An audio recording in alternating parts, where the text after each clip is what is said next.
sociedade medieval era profundamente hierarquizada. Primeiro, no topo, havia o clero, depois a nobreza, depois o povo, representado pela burguesia e os camponeses. Em todas as sociedades podem ser divididas em aqueles que pensam, são sábios, aqueles que protegem, que são os militares, e aqueles que produzem e comercializam aquilo que é produzido. Em todas as sociedades do mundo, sempre foi assim que funcionou, mesmo na civilização egípcia, na civilização romana e assim por diante.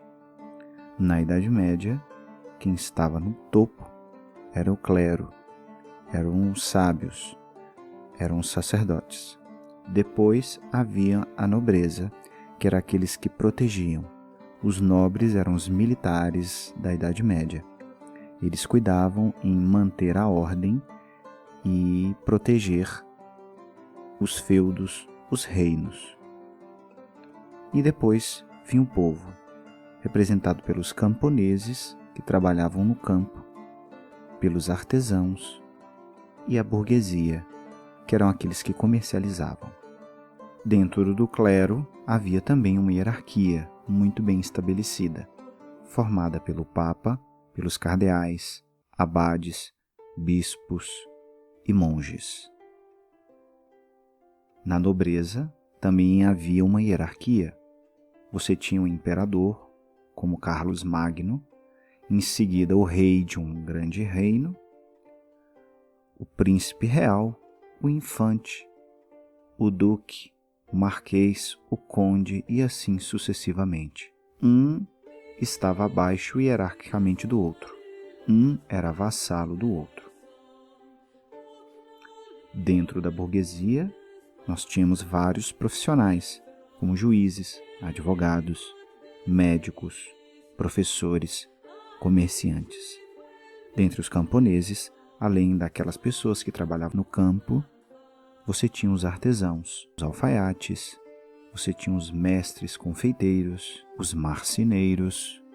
Agora vamos falar sobre o feudalismo. O feudalismo foi uma organização econômica, política, social e cultural baseada na posse de terra e na honra de proteção dessa terra entre os senhores feudais.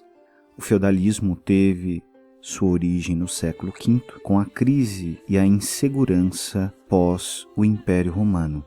Em razão das inseguranças geradas pelas constantes invasões de várias tribos bárbaras de diferentes locais, havia a necessidade de acordos de segurança.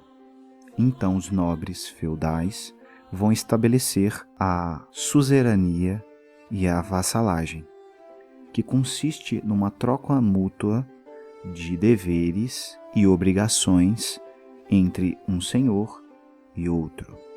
O suzerano deve proteção além da concessão de feudos e terras ao seu vassalo.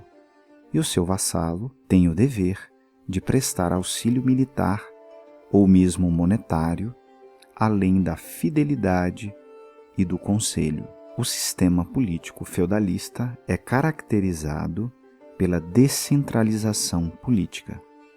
Ao contrário do que muitas pessoas pensam, o sistema feudal era profundamente descentralizado. Você tinha um senhor feudal, por exemplo, um barão, que tomava conta de um castelo e de alguns camponeses. Esse senhor feudal tinha a obrigação de dar auxílio e proteção militar a esses camponeses. E esses camponeses forneciam parte daquilo que colhiam ao senhor feudal. Havia uma parceria e uma troca mútua. Dentro de um baronato, ou seja, de um senhor feudal, que é um barão, havia um sistema maior que se chamava condado. O condado era constituído de vários barões, formavam um condado. E esse condado era liderado por um conde. Vários condados reunidos formavam um ducado, e o ducado era liderado por um duque. Vários ducados formavam um reino, que tinha como líder um rei, e vários reinados juntos formavam um império, que era governado por um imperador. Um rei, ou mesmo imperador, não interferia diretamente nas questões de um baronato, de um ducado, a menos que os duques, os barões ou mesmo os condes assim o quisessem e desejassem.